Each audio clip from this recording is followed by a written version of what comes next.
Hello everyone and welcome you all on the platform of आश्रम academy.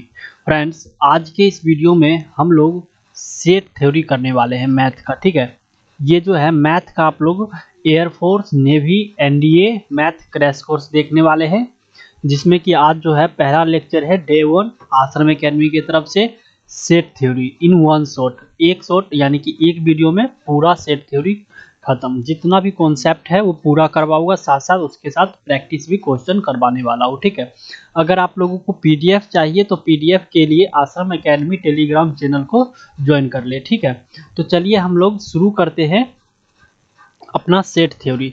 इसके लिए ये पीडीएफ बनाया हुआ है मेरे पास और इसी पीडीएफ से हम लोग पढ़ने वाले हैं। हमारा जो चैप्टर होगा वो आज का है सेट थ्योरी। सबसे पहले हम लोग देखेंगे, देखिए इसमें जो है बिल्कुल बेसिक से हम नहीं चलेंगे, हम ऐसा मान के चलेंगे कि आप लोग जो है सेट पढ़ चुके हैं, बस उसका रिवीजन के तौर पर मैं पढ़ाने वाला हूँ, लेकिन आपको समझ में पूरा आएगा। अगर आप नए हैं और अगर चाहते हैं कम समय में तैयारी करना तो आप हमारे साथ जुड़ सकते हैं। तो देखिए सेट तो आपको पता ही है कि collection of well defined object. Set जो है वो क्या है? Set is a collection of well defined distinct object. अलग अलग प्रकार के ऑब्जेक्ट के वेल डिफाइंड कलेक्शन जो होता है, एक जगह समूह बना देना, सेट कहलाता है। सेट को रिप्रेजेंट करने का दो तरह है, एक है रोस्टर फॉर्म, एक है set builder form. Roster form में हम नंबर लिखते हैं 1 2 3 4 और दो ब्रैकेट के बीच में ऐसे, ये ब्रैकेट के बीच में उस नंबर को लिख देते हैं, वो होता है रोस्टर फॉर्म। और सेट बिल्डर फॉर्म जो होता है उसमें भी ऐसे ही होता है, दो ब्रैकेट, लेकिन उसमें लैंग्वेज होता है। लैंग्वेज क्या होता है कि x is equal to 5 plus में y, इस तरीके से लिख दिए। अब ये जितना x और y का वैल्यू लिखते जाओ, इसके अंदर जो है सेट बनते जाएगा। x का वैल्यू 1, y का वैल्यू 2 रखो तो एक कोई संख्या बन जाएगा, फिर दो, ऐसे ही करते ये बना जाएगा। ठीक है, तो उसी को रोस्टर फॉर्म कहते हैं। रोस्टर फॉर्म क्या होता है? एक लैंग्वेज होता है, ठीक है ना, जैसे कि यहाँ पे लिखा हुआ है। तो ये दो तरीका है हमारे पास सेट को रिप्रेजेंट करने का, एक सेट बिल्डर फॉर्म और एक रोस्टर फॉर्म। आई होप समझ गए होंगे आप लोग। चलिए आगे बढ़ते हैं। देखो सेट जो है ना वो डिफरेंट टाइप्स के हो सकते हैं। सेट जो है वो अलग अलग तरह के होते हैं। तो अब हम देखेंगे वो सेट जो है वो कौन कौन से होते हैं। सबसे पहला हमारा सेट जो है वो है नल सेट। नल सेट यानी कि जीरो सेट भी इसे हम बोलते हैं, जिसके अंदर ऐसा सेट जैसे कि ए इक्वल टू मैंने लिया, इसके अंदर ये खाली ब्रैकेट, कुछ भी नहीं लिया, इसी को नल सेट या जीरो सेट कहते हैं। या ए इक्वल टू ऐसे सीधा मैंने लिख दिया एक 5, तो ये नल सेट या जीरो सेट हो जाएगा। ये और ये दोनों सेम ही है, इसी को हम लोग क्या कहते हैं? Null set. चलिए आगे, सिंगलटन सेट किसे कहते हैं? सिंगलटन सेट भी सेम होता है। उसमें क्या होता है? एक एलिमेंट अंदर होता है। जैसे कि मान लो ये अब मैंने जीरो लिख दिया, ठीक है ना, ए इक्वल टू ब्रैकेट लगा के जीरो, तो इसमें एक ही एलिमेंट है, ये सिंगलटन हो गया। या फिर ब्रैकेट बनाया, इसके अंदर सिर्फ एक लिख दिया, ये सिंगलटन सेट है, क्योंकि एक ही एलिमेंट इसके अंदर मौजूद है। उसी को हम लोग क्या क्या कहते हैं? तो सिंगलटन सेट कहते हैं। समझ गए होंगे। आगे बढ़िए, फाइनाइट सेट। फाइनाइट सेट का मतलब हो गया कि दो ब्रैकेट के अंदर एलिमेंट जो है ए, बी या फिर सी, कुछ भी है, वो फाइनाइट है, हम उसे गिन सकते हैं, तो उसी को हम लोग फाइनाइट सेट कहते हैं। चलिए आगे बढ़ते हैं, फाइनाइट सेट तक समझ गए। ये ब्रैकेट के अंदर जो भी होता है ना 1 2 3 4 या ABCD, उसे हम एलिमेंट कहते हैं। इस बात का ध्यान रखना, मैं उतना बेसिक में नहीं बता रहा हूँ, इतना आप लोग समझ रहे होगे क्योंकि 11th पढ़े होगे, 12th पढ़े होगे, जब भी आप लोग एयरफोर्स एनडीए या फिर नेवी का एग्जाम देने के लिए एलिजिबल हुए हैं। ठीक है, तो इतना आप लोग समझ सकते हो, बस मैं एक रिविजन के तौर पर आप लोगों को पढ़ा रहा हूँ इसमें। आगे देखते हैं, ये फाइनाइट सेट तक आप लोग समझ गए, जिसमें नंबर ऑफ एलिमेंट जो है वो क्या हो? फाइनाइट हो, उसे हम लोग काउंट कर सकते हैं। चलिए आगे बढ़ते हैं।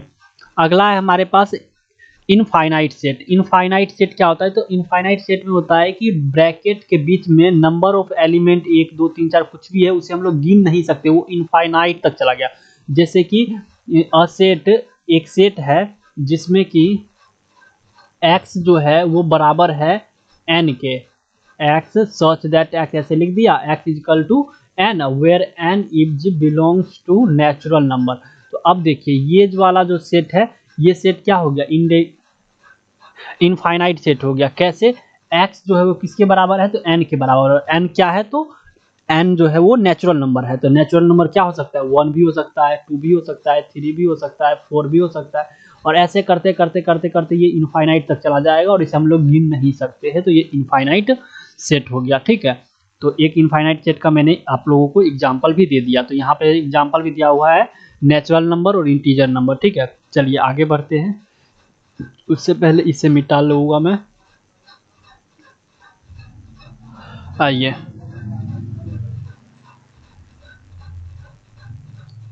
Equivalent set. अब देखिए इक्विवेलेंट सेट क्या होता है, देखिए नंबर ऑफ दो सेट आपको दे देगा, सेट ए और सेट बी। ये दोनों सेट इक्विवेलेंट कब हो गए, तो इक्विवेलेंट जब हो गए, इक्विवेलेंट मतलब कि दोनों में number of element of set A और number of element of set B, set B के अंदर और सेट ए के अंदर जितना एलिमेंट है वो दोनों बराबर है, तो वो इक्विवेलेंट सेट हो जाएगा। अब बराबर का मतलब अगर मान चलो इधर 1 2 है और इधर ए बी है, तो देखो नंबर ऑफ एलिमेंट इसमें भी 2 है और इसमें भी 2 ही एलिमेंट है। स्मॉल में अंदर ब्रैकेट के अंदर एलिमेंट जितना भी होता है वो स्मॉल लेटर में होता है। तो देखो नंबर ऑफ एलिमेंट इसमें भी 2 इसमें भी 2, ये दोनों क्या हो गए, इक्विवेलेंट सेट हो गए, ठीक है। समझ लीजिएगा, बस नंबर ऑफ एलिमेंट देखना, ये नहीं कि उन दोनों में सेम है कि नहीं, वो डिफरेंट रह सकता है, डिजिट जो है वो डिफरेंट रह सकता है, but number of element equal होना चाहिए, उसी को हम लोग इक्विवेलेंट सेट कहते हैं।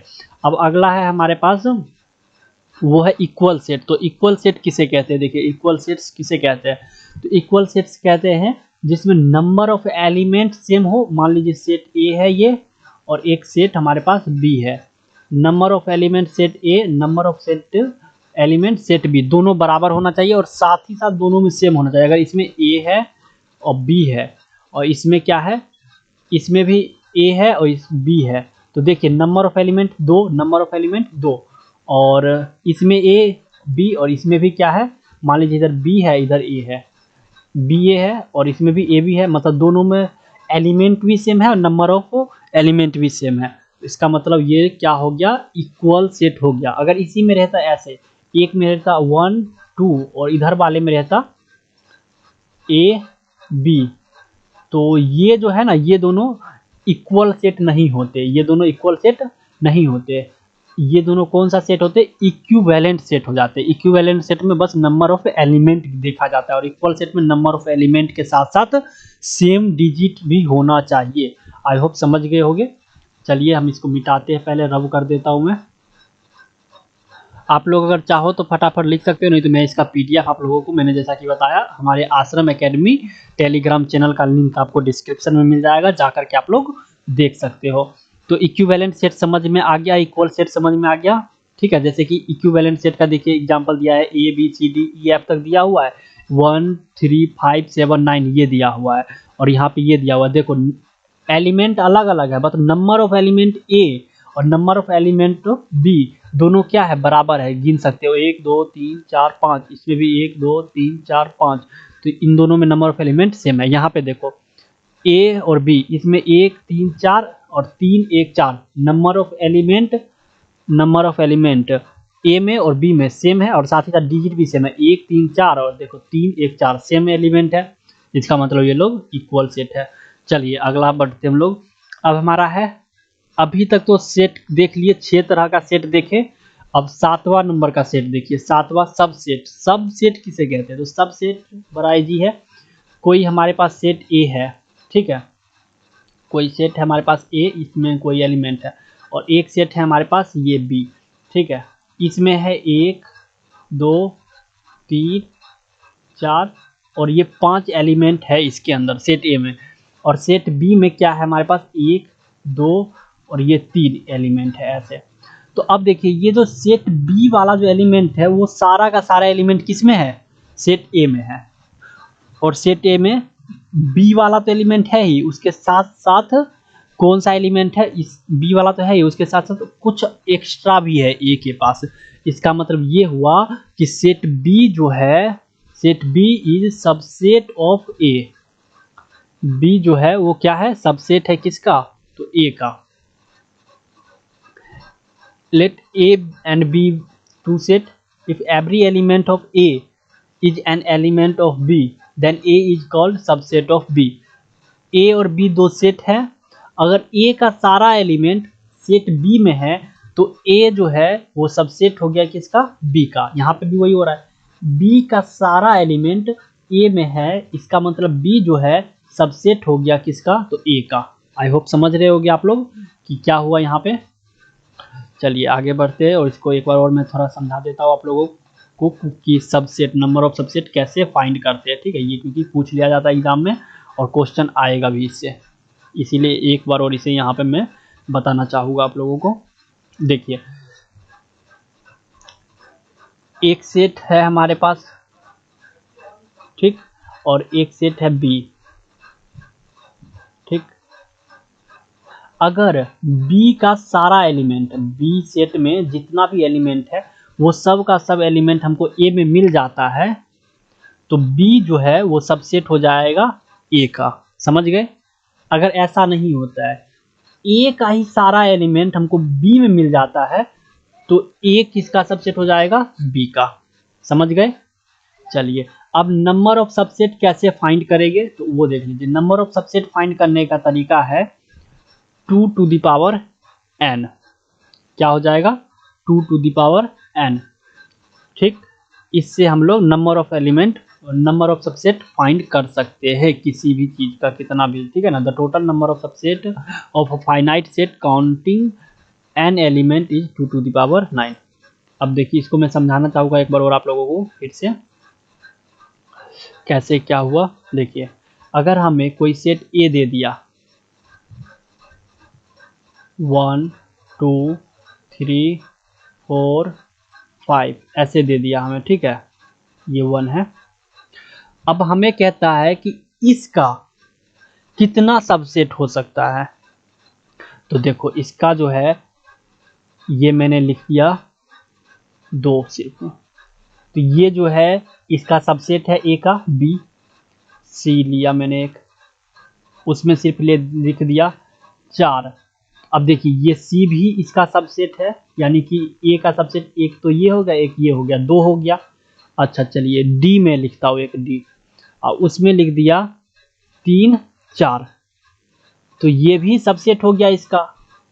तो ऐसे ही कितना बन सकता है ए का सबसेट, इसी तरह से कितना ए का सबसेट बना सकते हो आप लोग, वही पूछेगा आपसे एग्जाम में, दे देगा if a set A is that, तो how many subset of this set, इस सेट का कितना सबसेट हो सकता है। तो आपको कुछ नहीं करना है, सीधा क्या करना है, नंबर ऑफ सबसेट बराबर number of subset equal to 2 to the power n, 2 तो है ही, और n बराबर नंबर ऑफ एलिमेंट, कितना एलिमेंट है, 1 2 3 4 5, यानी 2 to the power 5, यही हो जाएगा आपका आंसर।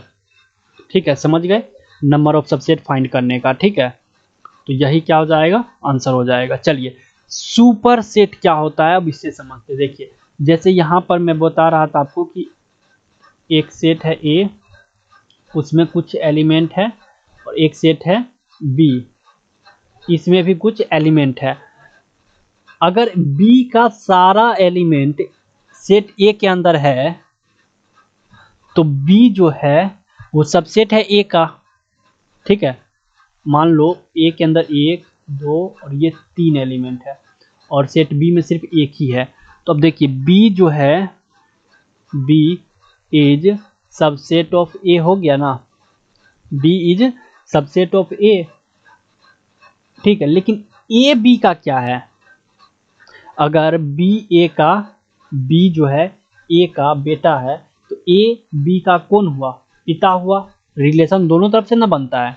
उसी तरह अगर बी ए का सबसेट है, तो ए बी का क्या है, तो भाई साहब ए जो है वो बी का, ए जो है वो बी का क्या है, ए जो है वो बी का सुपर सेट है, ए जो है वो बी का क्या है, तो सुपर सेट है।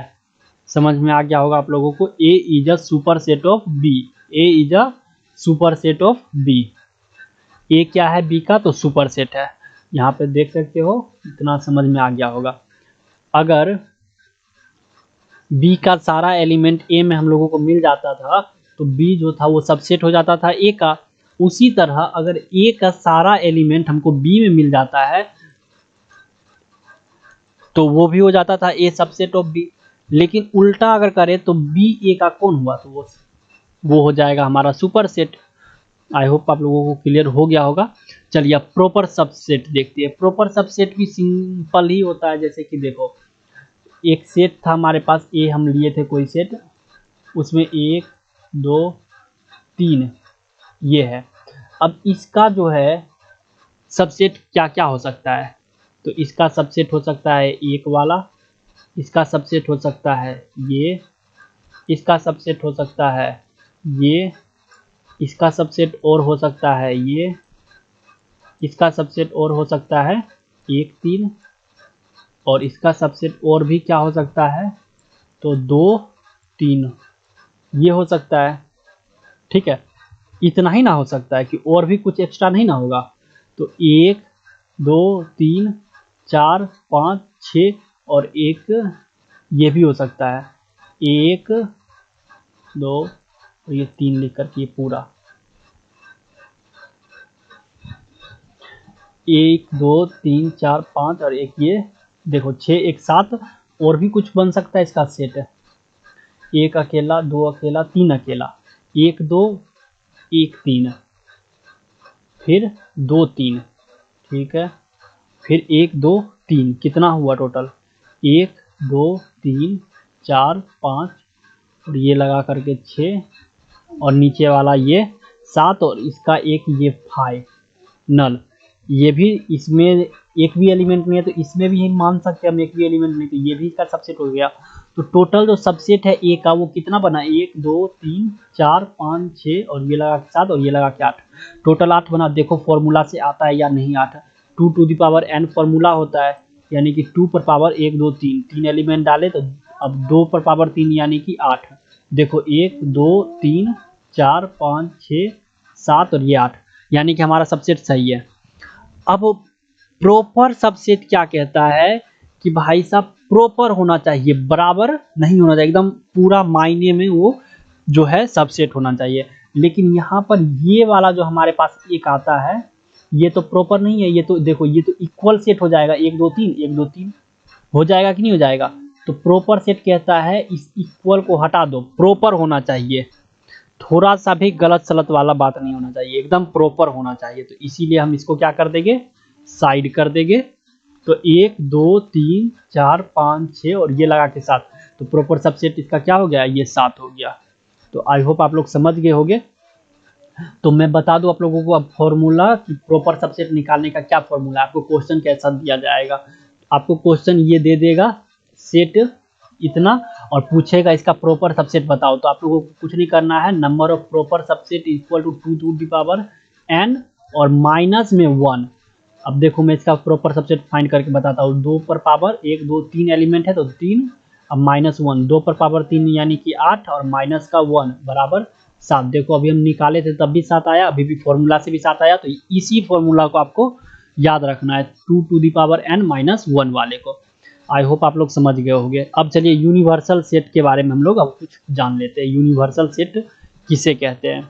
ठीक है, तो देखो यूनिवर्सल सेट जो होता है, all the sets under consideration to likely to the subset of set which called the universal set। जितना भी सेट आपको दिया जाएगा उस सभी सेट जो है यूनिवर्सल सेट में आ जाएगा, उसी को हम लोग यूनिवर्सल सेट कहते हैं, यानी कि यू कहते हैं। जैसे कि मैं अभी थोड़ा बता देता हूँ आपको। सपोज कीजिए यूनिवर्सल सेट को समझने के लिए कि आपको एक सेट दिया है, वो सेट है x such that x is equal to n, और n जो है वो बिलोंग करता है नेचुरल नंबर से। ये आपको एक सेट दिया गया, एक सेट दिया गया b, वो है इंटीजर नंबर z का, और एक सेट दिया गया है c, और वो सेट जो है वो है रियल नंबर, पूरा नंबर, रियल नंबर, जितना भी नंबर आ जाता है सब। तो अब ये C में जो है ये इंटीजर भी आ जाता है, ये भी आ जाता है, तो इसका मतलब C जो है वो कौन सा सेट हो गया, तो वो यूनिवर्सल सेट U हो गया। यूनिवर्सल सेट को U से हम लोग डिनोट करते हैं, उसी को हम लोग यूनिवर्सल सेट कहते हैं। तो ये भी समझ में आ गया होगा यूनिवर्सल सेट किसे कहते हैं। चलिए आगे बढ़ते हैं। अब हम लोग यूनिवर्सल सेट समझ में आ गया होगा कि एक सेट A है, ये B है और ये C है, और U जो है वो set of all natural number है। इसका मतलब U जो हो गया वो यूनिवर्सल सेट हो गया। ये भी आ गया, ये भी आ गया, ये भी आ गया, सब कुछ आ गया उसमें, ठीक है ना। चलिए आगे बढ़ते हैं।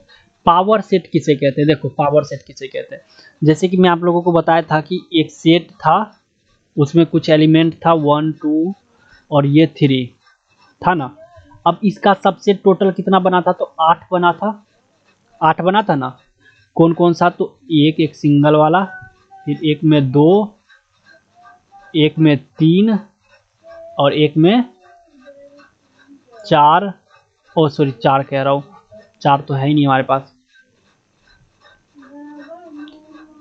एक में फिर 1 2, फिर एक में 1 3 और फिर एक में हमें 2 और 3 मिला था, और फिर एक में 1 2 और 3 मिला था, और एक नल सेट था, कुछ भी नहीं। तो ये जो सेट था इसका हमें कितना मिला? Just wait. ये जो ए सेट था इसका हमें कितना सबसेट मिला? 1 2 3 4 5 6 7 8, टोटल 8 सबसेट मिला। अब इन्हीं 8 को मिला करके एक बड़ा सा ये डाल दिया मैंने और एक सेट बना दिया। यानी कि सबसेट से जब हम सेट बनाते हैं उसी को क्या कहते हैं? तो उसी को हम लोग पावर सेट कहते हैं। मतलब एक सेट दिया था, उसका सबसेट निकाले पहले, और उस सभी सबसेट को एलिमेंट मान करके एक बड़ा सा सेट बना दिए, उसी को हम लोग क्या कहते हैं? पावर सेट कहते हैं। तो ये भी हो गया होगा क्लियर। अब हम लोग आगे बढ़ते हैं थोड़ा। पावर सेट समझ में आ गया होगा आप लोगों को। यहाँ पे दिया हुआ है कि पी ए, देखो A be a set then the set of all possible subset of A is called power set of A and denoted by P A. इसको डिनोट जो किया जाता है पी ए से किया जाता है, यानी कि ए कोई सेट था, उसका पावर सेट यानी कि पी बन गया, ठीक है ना। तो यहाँ पे ये दिया हुआ है, देख सकते हो आप लोग। चलिए अब कुछ इंपॉर्टेंट प्रॉपर्टी को समझ लीजिए। अब ये तो हमारे पास टोटल हमने कितना देखे सेट का टाइप? 11 तरह का सेट देखे। इस 11 तरीकों को आपको याद रखना है। देखिए पावर सेट का फॉर्मूला क्या होता है, इसी तरह के आपसे दे देगा और कहेगा पावर सेट फाइंड करो, नंबर ऑफ पावर सेट बताओ, number of element in a power set. कोई सेट दे देगा ए आपको, ठीक है, ऐसे दे दिया। अब पूछेगा number of element of a power set ए, तो क्या जवाब दोगे? कितना नंबर ऑफ एलिमेंट होगा? कुछ नहीं करना है, नंबर ऑफ एलिमेंट निकालना यानी कि 2 to the power n। Power set निकालने का formula 2 to the power n, बस हो गया, निकल जाएगा इसी से आपको number of element in a power set. अगर पूछेगा इनपीटी ना होना चाहिए, खाली नहीं होना चाहिए, तब -1 कर देंगे, या कहेगा प्रॉपर होना चाहिए तब भी -1 कर देंगे, आसानी से निकल जाएगा। अगर पूछेगा प्रॉपर भी होना चाहिए और इनपीटी भी नहीं होना चाहिए, खाली भी नहीं होना चाहिए, तब -2 कर देंगे, एक खाली वाले को हटा देंगे और एक सेम वाले को हटा देंगे, हो गया। तो इतना आप लोग समझ गए होंगे। तो चलिए हम लोग अब आगे बढ़ते हैं। यहाँ पे कुछ दिया है, नोट उसे पढ़ लेता हूँ एक बार। क्या है? Since the empty set and the set A itself are subset of a also element of PA यानी powers of A, thus the power set of given set is always non infinity। वो हमेशा non infinity नहीं होगा, ठीक है ना। मतलब हमेशा नॉन इन्फिनिटी नहीं होगा, यानी कि इम्पिटी जो है ऑलवेज नहीं होगा, ठीक है ना। नॉन इन्फिनिटी ऑलवेज होगा, यानी कि कुछ ना कुछ हमेशा रहेगा ही रहेगा, ठीक है, वही दिया हुआ है। अब हम कुछ प्रॉपर्टी को पहले समझ लेते। देखिए ए जो है वो ए का सबसेट हमेशा होता है, इस बात का याद रखें। अगर ए जो है पूरा का पूरा ए में बिलोंग करता है तो फाई भी सबसेट होता है ए का, बता चुका हूँ।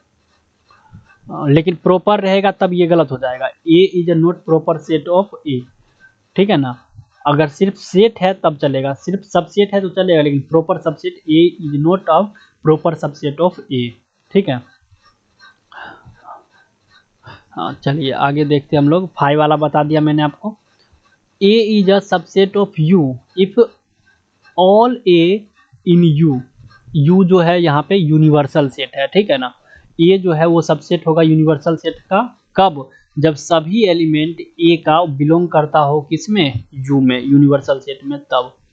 चलिए a is equal to B, set a जो है वो b के बराबर कब होगा, जब a का एलिमेंट b में हो, यानी कि a is a subset of b and b is a subset of a भी b का सबसेट हो, b भी a का सबसेट हो, तब a इक्वल टू b हो जाएगा। एग्जांपल देखिए, जैसे कि मैं कहूँ सेट a बराबर जो है वो है 1 2 3, अब b बराबर जो है वो भी है 1 2 3। अब देखिए a जो है वो सबसेट है b का और b जो है वो भी सबसेट है a का, है कि नहीं। यहाँ पे अगर इसी में मैं यहाँ पे a कर देता तो अब a जो है वो b का सबसेट नहीं है, ना ही b a का सबसेट है। यहाँ पे a b c कर देता तो ना ही a b का सबसेट होता, ना ही b a का सबसेट होता, यानी कि a जो है वो b के बराबर नहीं होता, इक्वल में नहीं होता। ये इक्वल में कब होगा, जब दोनों में एलिमेंट सेम हो, यानी कि a b का सबसेट और b a का सबसेट रहेगा तब ही। चलिए आगे बढ़ते हैं। ये प्रॉपर्टी आप लोगों को समझ में आ गई होगी। इसके बेस पे क्वेश्चन है, उस क्वेश्चन को देख लेते हैं क्या कहता है क्वेश्चन, फिर हम लोग आगे बढ़ेंगे, ठीक है। चलिए देखिए एक क्वेश्चन है, क्वेश्चन क्या कह रहा है, which one of the following is a null set, इसमें से कौन सा फॉलोइंग है जो नल सेट है बताना, जिसमें कोई एलिमेंट ही ना हो। देखो x जो है वो बिलोंग करता है किससे, रियल नंबर से। यहाँ पे देखो ये माइनस में है, या अब हमारा x का वैल्यू क्या होना चाहिए, रियल नंबर होना चाहिए, तभी ये वाला सेट बनेगा। तो देख लेते हैं, 4x² माइनस 1 इक्वल टू 0 दिया हुआ है। x का वैल्यू क्या होना चाहिए, हमेशा रियल नंबर होना चाहिए, ऐसा कह रहा है। तो x² इक्वल टू प्लस का 1, x बराबर 1/2, x² बराबर 1/2, तो सॉरी 1/4, तो x बराबर √1/4 यानी कि √1/2 हो जाएगा। x का वैल्यू हो जाएगा कि नहीं, ये रूट स्क्वायर इधर से हटेगा, इधर रूट चलेगा, रूट से बाहर होकर के 1/2 हो जाएगा। तो 1/2 is not a real number, ये रियल नंबर नहीं हो सकता है। सॉरी यहाँ पे क्या कह रहा है, which one of the following is a null set, मतलब नल सेट इसमें से कौन सा है। तो देखो यहाँ पे ये नल सेट तो हुआ नहीं, यहाँ पे 1/2 हो गया जो कि रियल नंबर है। वही तो मैं सोचूं रियल नंबर है ये, तो 1/2 मतलब रियल नंबर में सारा नंबर आ जाता है, यानी कि ये जो हमारा था इसमें एक एलिमेंट मिल गया, कौन सा, तो 1/2 x के बराबर है ना, और ये एक रियल नंबर भी है। तो यानी कि पहला जो है हमारा, पहला जो है वो तो इम्पीटी सेट नहीं है, नल सेट नहीं है। चलिए बी देखते हैं, x बिलोंग्स करता है नेचुरल नंबर से और x is a odd and x+3 is a even. x odd होता है और x+3 इज अ इवन है, तो बताइए ये इम्पीटी सेट है कि नहीं है। और x belongs to natural number, x belongs to natural number, और कह रहा है x हमेशा ऑड ही लेना है, x का वैल्यू हमेशा ऑड लेना है, और x+3 is a even number. तो x+3 is a even number, x का वैल्यू ऑड रखो, कोई सा भी 1 रख लो या 2 रख लो, ऑड 2 रखते हैं, चलो 2 प्लस में 3, तो हमें आया क्या 5। 5 क्या है, नेचुरल नंबर है कि नहीं नेचुरल नंबर, तो हमें इसमें मिल गया। अगर मान चलो x का वैल्यू हम लोग ऑड में 1 ही रख लेते, सॉरी 2 तो रख नहीं सकते, 2 क्योंकि ऑड नहीं है, 3 रखेंगे, 3 3 6 यानी कि 6 आएगा। 6 नेचुरल नंबर है, हाँ है, चलेगा। अब x का वैल्यू हम मान लो 1 ही रखते, 1 तो ऑड नंबर है, 1 प्लस में 3 क्या हो जाता है 4, 4 क्या ऑड नेचुरल नंबर है, हाँ है, यानी कि b जो है वो भी इम्पीटी यानी कि नल सेट नहीं है। सी देखो, x belongs to real number, x² is less than 3, ये तो कभी हो, ये देखो x² जो है वो कह रहा है हमेशा लेस देन होगा किससे, 3 से, और x belongs to real number, x जो है वो बिलोंग कर रहा है रियल नंबर से। तो देखो ये तो पॉसिबल है, x जो है x² वो लेस देन 3 हो सकता है, कैसे, 1 का स्क्वायर करो, लेस देन 3 है, माइनस 1 का स्क्वायर करो, लेस देन 3 होगा। हाँ यानी कि एक भी एलिमेंट तो आया, 2 एलिमेंट आ गया इसमें, 2 एलिमेंट आ गया, कौन कौन सा, तो एक -1 और एक 1, 2 का करेंगे तो ज़्यादा हो जाएगा, लेकिन -1 1 हो सकता है, 0 भी हो सकता है, तो 3 एलिमेंट इसमें आ गया सी में, यानी कि सी भी जो है वो भी क्या नहीं है, तो वो भी इम्पिटी यानी कि नल सेट नहीं है। चलिए अब डी नंबर का देखते हैं। x belongs to real number और x स्क्वायर, यहाँ पे थोड़ा मैं इसे मिटाता हूँ, x belongs to real number और x इज लेस देन 0। देखो ये तो कभी पॉसिबल ही नहीं है, x square always less than 0, एक्स का वैल्यू कुछ भी रखो ये हमेशा 0 से बड़ा ही होगा, 0 से कम कभी कोई कीमत पे हो ही नहीं सकता है, नहीं हो सकता है। यानी कि हमारा जो सेट ये वाला बना डी नंबर का, उसके अंदर एक भी एलिमेंट ही नहीं आया, एक्स स्क्वायर लेस देन 0। ऐसा कोई नंबर है जो एक्स का स्क्वायर करने पर लेस देन 0 आए? कोई सा भी एलिमेंट नहीं है, नहीं ना है, यानी कि इसके अंदर कोई सा भी एलिमेंट नहीं है, इसका मतलब ये नल सेट है। नल मतलब खाली सेट, कुछ भी नहीं है इसके अंदर, ठीक है। आई होप आप लोग समझ गए होंगे। इसका डी ऑप्शन आंसर में भी ये दे रखा है, यहाँ पर देख सकते हो आप लोग, ठीक है। और मैंने इसको चारों ऑप्शन को मैंने आपको एक्सप्लेन करके बताया है कि कैसे इसका आंसर जो है ये आया। आई होप आप लोग समझ पा रहे होंगे कि कैसे आंसर आया। चलिए हम लोग आगे बढ़ते हैं, हमें पूरा कंप्लीट करना है अभी, ठीक है। अब ये कुछ और सवाल है जिसे आप देखना चाहो तो मैं आप करवा दूंगा, कर लेते इसको भी। 2 finite set having m and n elements, ठीक है ना। 2 फाइनाइट सेट है जिसमें एक में है m एलिमेंट और दूसरे में है n element. The total number of subset of the first set is 56 more than the total number of subset of second set. तो क्या कह रहा है हम लोगों को, find the value of m and n। तो m और n का वैल्यू फाइंड करो। कह रहा है कि m और n दो फाइनाइट सेट है, सॉरी दो फाइनाइट सेट है, एक है a मान लेते हैं और एक है b हमारे पास मान लेते हैं, ठीक है। और a में जो है m एलिमेंट है और b में जो है वो n एलिमेंट है। कह रहा है कि the total number of subset of the first set is 56 more than the total number of subset of the second set. First set का जो टोटल नंबर ऑफ सबसेट है वो 56 टाइम, देखो यहाँ पे लिखा हुआ है 56 टाइम जो है ज़्यादा है किससे, तो सेकेंड वाले से। तो देखो पहले इसका नंबर ऑफ एलिमेंट कितना होगा, 2 टू द पावर m होगा। इसका नंबर ऑफ एलिमेंट क्या होगा, 2 to the power number of subset क्या होगा, 2 टू द पावर m, और इसका क्या होगा 2 टू द पावर n। अब कह रहा है कि पहले में जो नंबर ऑफ सबसेट है यानी कि 2 टू द पावर m वो क्या है, तो 2 टू द पावर n से 56 ज़्यादा है, इतना, ठीक है। ये 2 पर पावर m जो है वो 2 पर पावर n से 56 मोर देन है, यही ना कह रहा है। अब कह रहा है फिर m और n का वैल्यू क्या होगा ये निकालो। तो अब कुछ नहीं करना, इसका ऑप्शन बैठाओ और चेक कर लो, ठीक है। अगर 6 रखते हो m का वैल्यू तो 2 पर पावर 6 और यहाँ पे 2 पर पावर 5 रखोगे, क्या लगता है आएगा, नहीं आएगा, आएगा तो देख लो 2 पर पावर 6 अगर रखते तो यानी कि 2 गुना 2 गुना 2 गुना 2 गुना 2, इसको 6 टाइम मल्टीप्लाई करना है, 1 2 3 4 5 और ये हो गया 6। तो कितना होता है, 2 दूनी 4, 4 दूनी 8, 8 दूनी 16, 16 दूनी 32, 32 दूना 64 आया ये।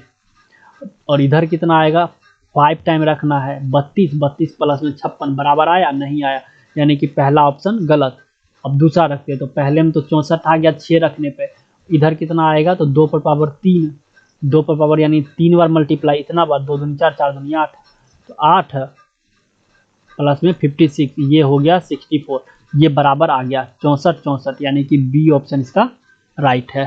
तो इतना आप लोग समझ गए होंगे कि कैसे आप लोगों को जो है सवाल को सॉल्व करना होता है। कुछ ऑप्शन को भी लेकर के हमें चलना पड़ता है, ठीक है ना, नहीं चलते अगर ऑप्शन लेकर के तो इसमें बहुत समय हमें सॉल्व करने में लग जाता।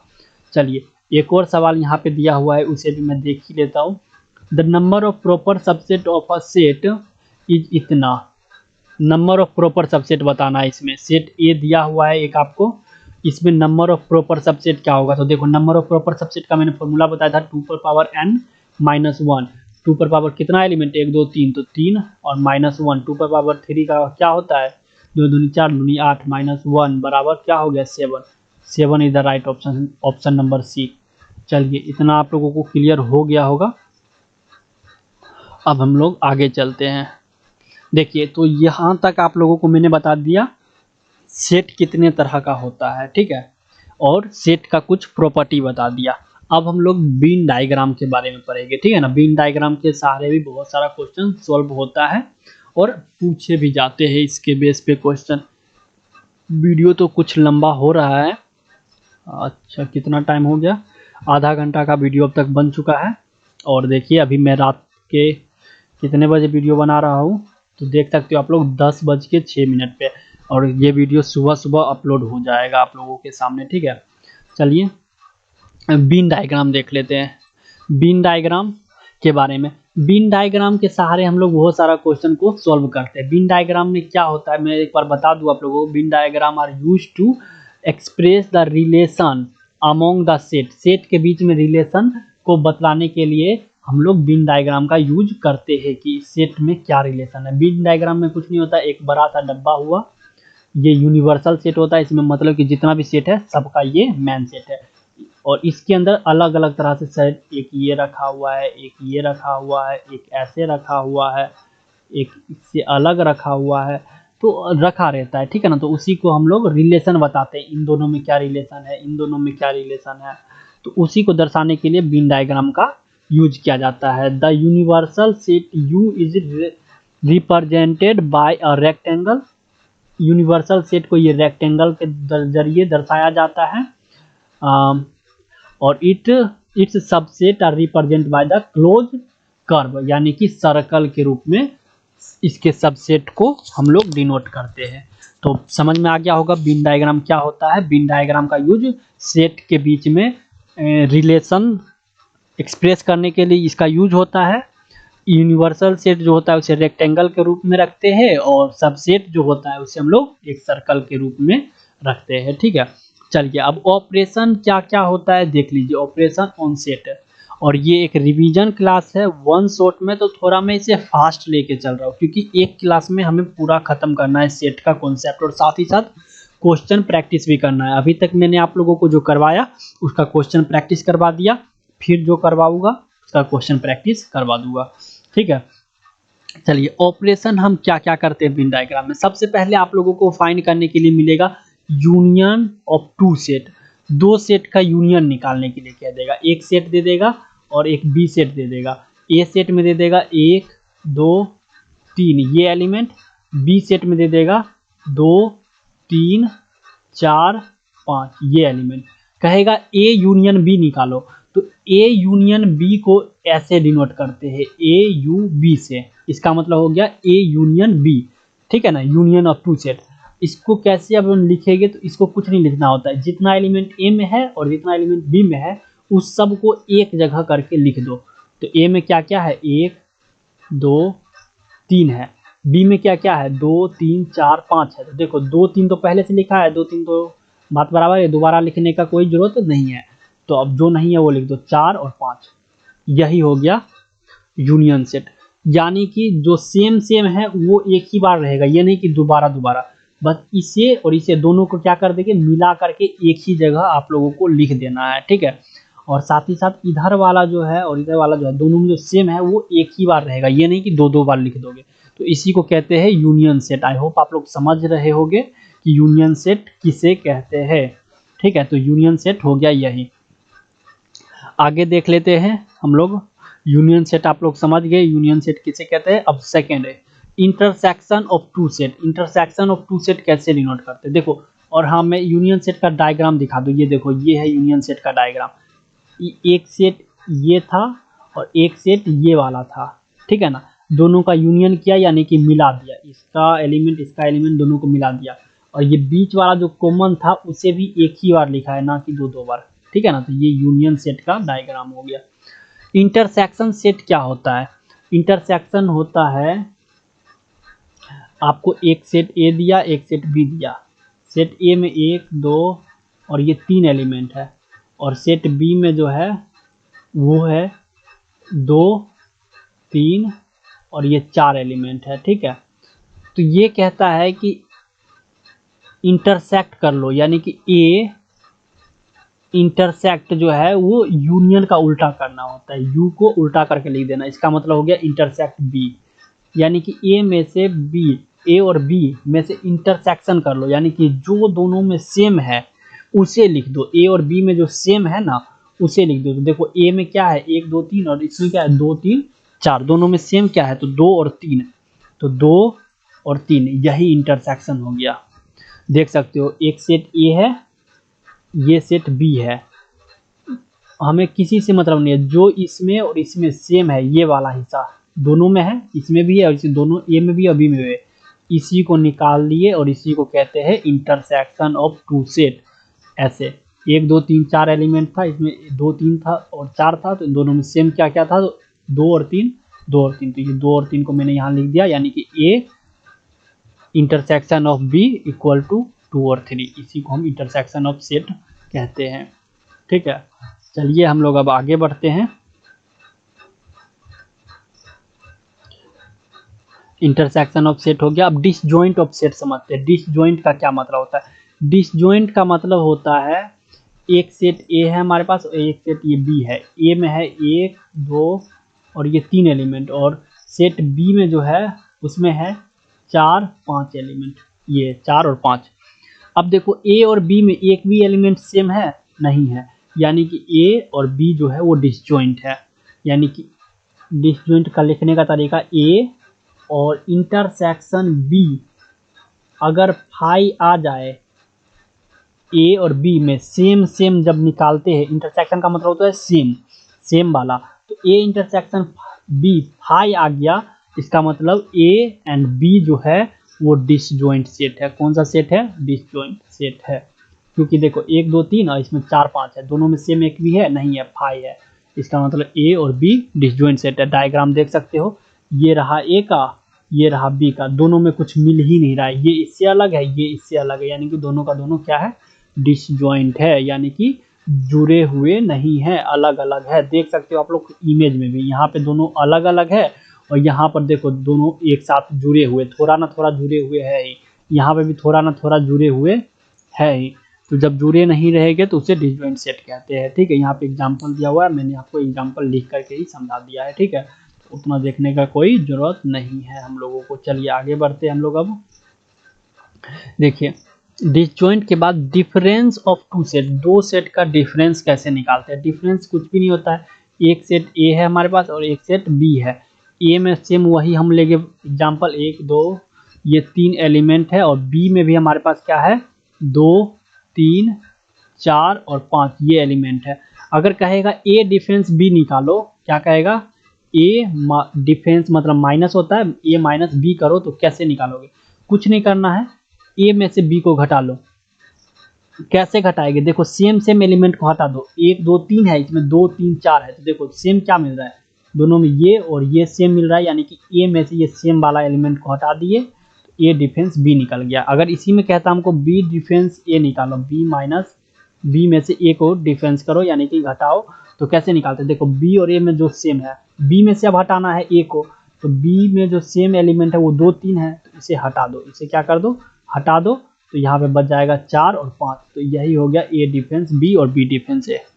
ठीक है ना, ए में से बी घटाना होगा तो बी में जो सेम एलिमेंट है उसे हटा दो, अगर बी में से ए को हटाना है तो बी में जो सेम एलिमेंट है उसे साइड कर दो और यहाँ पे लिख दो, इसी को कहते हैं हम लोग ए डिफरेंस बी और बी डिफरेंस ए। तो समझ में आ गया होगा डिफरेंस ऑफ टू सबसेट या फिर डिफरेंस ऑफ टू सेट क्या होता है। ठीक है, चलिए आगे बढ़ते हैं। यहाँ पे कुछ एग्जांपल यहाँ पे दिया हुआ था, वो मैंने आप लोगों को बता दिया। ये एक इम्पोर्टेंट है, symmetric difference of two set. Symmetric difference of two set क्या होता है इसे समझिए। Symmetric difference of two set मतलब होता है, साइमेट्रिक डिफरेंस मतलब कि देखो डिफरेंस मतलब निकालना, हटा देना होता है ना, और सिमेट्रिक मतलब सेम सेम एलिमेंट को जब हम लोग हटा देते हैं उसी को कहते हैं सिमेट्रिक डिफरेंस। जैसे कि एक सेट ए है जिसमें 1 2 3 एलिमेंट है, और एक सेट है बी और जिसमें कि एलिमेंट है 2 3 और 4। तो सिमेट्रिक डिफरेंस कहता है कि ए ए में से बी को पहले डिफरेंस कर दो, ठीक है, ए में से बी घटा दो, और फिर बी में से ए को घटा दो, यानी कि दोनों में जो सेम सेम है उसे हटा दो, और फिर दोनों का यूनियन कर दो। इसी को कहते हैं सिमेट्रिक डिफरेंस। इसी को क्या कहते हैं? सिमेट्रिक डिफरेंस कहते हैं। ए माइनस बी यूनियन कर दो बी माइनस ए। यहाँ देखो, ये फिगर में देख के समझो, ये रहा ए वाला डब्बा और ये रहा बी वाला डब्बा।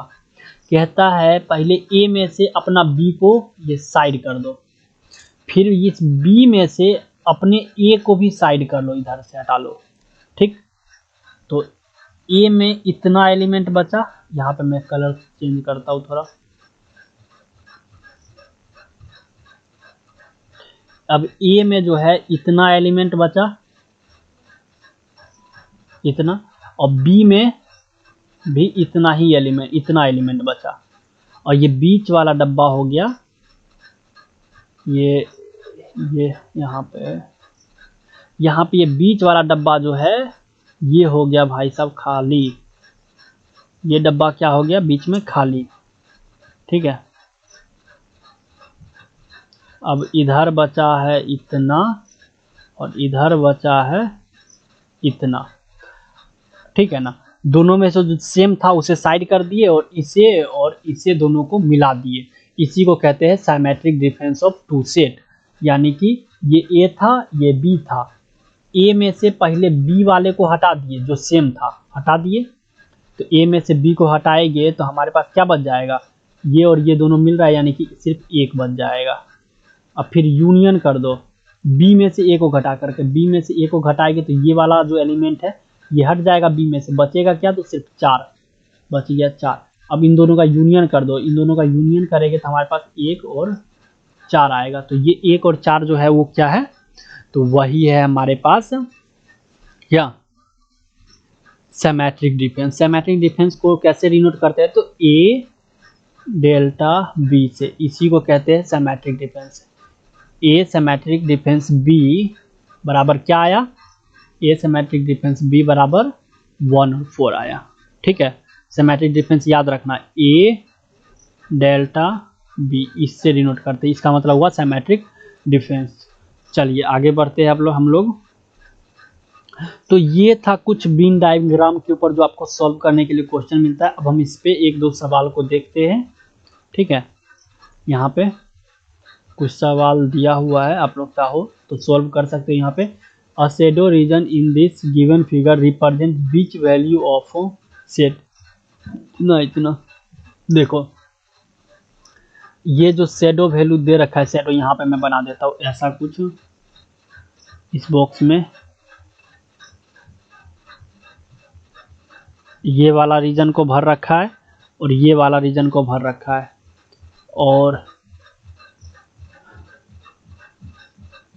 इसे जो है इस वाले रीजन को खाली छोड़ रखा है, ठीक है ना, ये खाली है। तो कह रहा है ये ए बराबर जो है, ये वाला इधर वाला जो है वो ए है। मैं थोड़ा पेन को चेंज करता हूँ।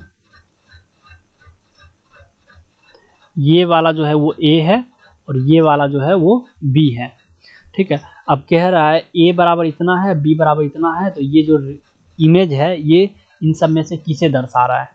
तो किसी को नहीं, ये तो देखो किसे दर्शा रहा है, मतलब ए में से पहले बी को हटा दो, यही ना कह रहा है, ए में से बी को हटा दो और फिर बी में से ए भैया को भी हटा दो, इतना ये वाला रीजन को साफ राफ कर दो और फिर दोनों को मिला दो, फिर दोनों को क्या कर दो? मिला दो, यही ना कह रहा है। तो वही बात करो, ए में से पहले तो बी को हटाओ, ए में से बी को घटाओगे तो देखो सेम सेम कौन सा है?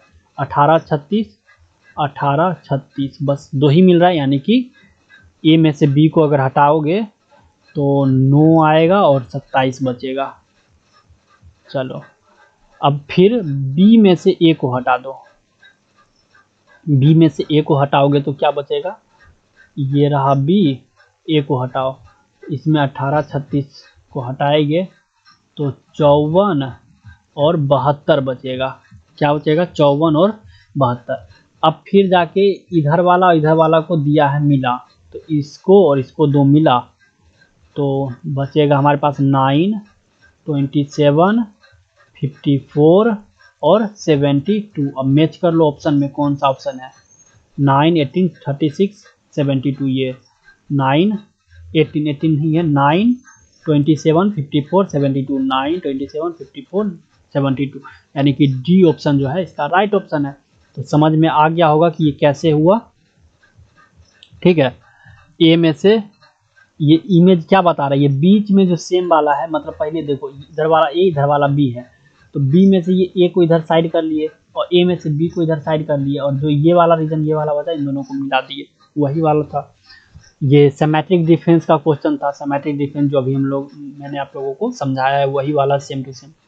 यहाँ पे सॉल्यूशन उसका दे रखा है। ठीक है, चलिए अगर आप लोगों को पीडीएफ चाहिए तो नीचे टेलीग्राम में जाओ और उसे ज्वाइन कर लो। आश्रम एकेडमी का टेलीग्राम चैनल है और वहाँ पे आपको इसका पीडीएफ मिल जाएगा। ठीक है, अब हम कुछ law of algebra of set को देख लेते हैं, क्या होता है law of algebra of set का। ठीक है, तो चलिए देखते हैं क्या हुआ।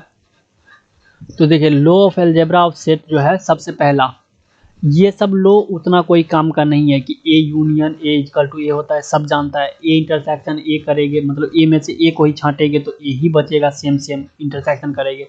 Identity law, A union phi, A में फाई यानी कि कुछ भी नहीं जोड़ेंगे तो ए ही रहेगा। ए में से फाई को, ए और फाई में से सेम निकालेंगे तो फाई जो है वही निकल के आएगा। ये सब तो बहुत कॉमन बात है, आप लोग जानते होंगे। ए इंटरसेक्शन यूनिवर्सल सेट करेंगे तो ए आएगा, क्योंकि यूनिवर्सल सेट में सारा सेट मौजूद है, उसमें से ए वाला जो सेम है उसे निकाल लेंगे तो सिर्फ ए ही ना निकलेगा, क्योंकि ये ए जो है इसमें तो है ही ना पहले से। ये पता होना चाहिए आप लोगों को। ठीक है, नहीं है पता तो याद कर लीजिए, अभी समझ लीजिए इसको। ए यूनियन यूनिवर्सल सेट जो है वो यू ही होगा। क्यों यू ही होगा? क्योंकि ये यूनिवर्सल सेट है, इसमें सारा सेट आ जाता है सब। इसका मतलब ये ए भी इसमें पहले से ही मौजूद है, और मौजूद है तो हम इसको दोबारा लिखेंगे नहीं, यानी कि फिर यू का यू ही रह जाएगा। कम्युनिकेटिव लोग क्या कहता है, ए यूनियन बी करो या बी यूनियन ए करो, बात बराबर ही है। ए इंटरसेक्शन बी करो या बी इंटरसेक्शन ए करो, बात बराबर ही है। एसोसिएटिव लोग क्या कहते हैं, A union B union C करो या ए बी सी कुछ भी करो, ये बराबर रहता है। ये सब कॉमन है, पता होना चाहिए आपको। हाँ, ये याद रखने का चीज़ है, इसे समझ लीजिए। A union B intersection C जो है वो किसके बराबर होगा? यहाँ पे देखिए, A union B intersection C जो है वो किसके बराबर होगा? तो ये होगा बराबर, कुछ नहीं करना आपको, ए यूनियन बी ब्रैकेट, और ये बीच में इंटरसेक्शन है तो ये इंटरसेक्शन रहेगा, फिर ए यूनियन ये वाला सी, ए यूनियन सी, ये इसके बराबर हो जाएगा। इसी में अगर रहेगा A intersection B union C, तो ये किसके बराबर होगा? तो ए इंटरसेक्शन बी ब्रैकेट, और ये वाला बीच में है तो ये ऐसे कैसे ही रहेगा, और फिर ब्रैकेट, और फिर ए, और फिर ये वाला इंटरसेक्शन, और फिर ये वाला सी, एक बार बी के साथ और एक बार सी के साथ।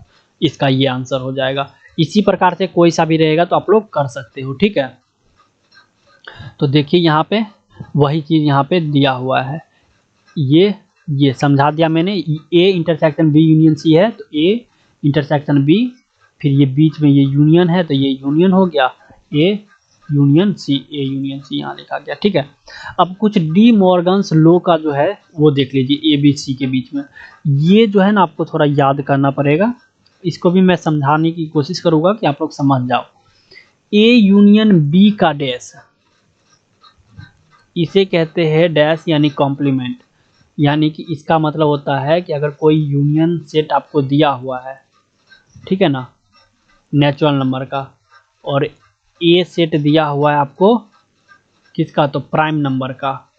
ठीक है, तो कहेगा ए डैश निकालो, तो ए डैश का मतलब हो गया कि यूनिवर्सल सेट माइनस में ए, यानी कि अब नेचुरल नंबर में से प्राइम नंबर को हटा दो, जो बचा सो वो हो गया ए डैश। समझ रहे हो ना? ए डैश का मतलब होता है कि यूनिवर्सल सेट में से ए को हटा देना, ए डैश यानी कि कॉम्प्लीमेंट कहलाता है, यू माइनस में ए। ठीक है, इस चीज़ को समझ लो अभी आप लोग, ठीक है। अब इसी पे कुछ वो लॉज है, उसे देखो, डी मॉर्गन्स लॉ जिसे कहते हैं, और उसे समझने की कोशिश करो, ठीक है। देखिए, पहला लॉ कहता है डी मॉर्गन्स का,